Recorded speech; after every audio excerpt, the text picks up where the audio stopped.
লোক আমার বিয়ে হয়েছে কয়দিন? 3 মাস। 3 মাস। আমার ঘরে যে আবুত্তাটা আছে বাচ্চাটা, এটার বয়স কত? 3 মাস। এই তো লাইন আইতাছে। 3 মাস 6 মাস। আমি তো শুনে আইছি যে বাচ্চা হইতে মিনিমাম 9 মাস সময় লাগে। তা আমার বাচ্চা 3 মাস বয়স হয় কেমনে? বিয়ার দিনে কি বাচ্চা হয়ে গেছে রে? আচ্ছা তুমি শুনো, মাথাটা ঠান্ডা করো।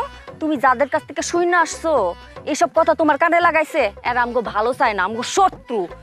9 মাসে বাচ্চা হয় তোমারে কইছে তো, আমি তোমার হিসাব দিতাছি। তুই আমার হিসাব দে, কেডা শত্রু কেডা বন্ধু এটা পরে হিসাব করুম।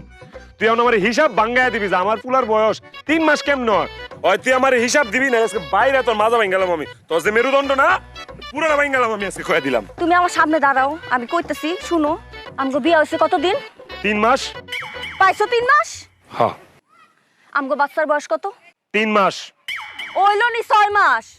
তার 3 মাস কই? আর এই যে হিসাব দে, এই 3 মাসের হিসাবটাই দে, তুই দে হিসাব দে। আর 3 মাসের হিসাব আমি তোমারে দিতাছি। আর পেটের মধ্যে যে পাছি 3 মাস, হিসাব করো। দাঁড়া, তুই যা হিসাব তো আমার প্যাঁচ খাই গেলাম গা। আচ্ছা দাঁড়া, আঙ্গুলি হিসাব করি। বিয়া হয়েছে 3 মাস, বাচ্চার বয়সও 3 মাস 6 মাস, আর বাচ্চা পেড়ে আছেন 3 মাস 9 মাস। হ্যাঁ, হিসাব তো মিলে গেছে। দেখছো, ভালো চায় না, শত্রু শত্রু। আর এগো কথা শুন না তুমি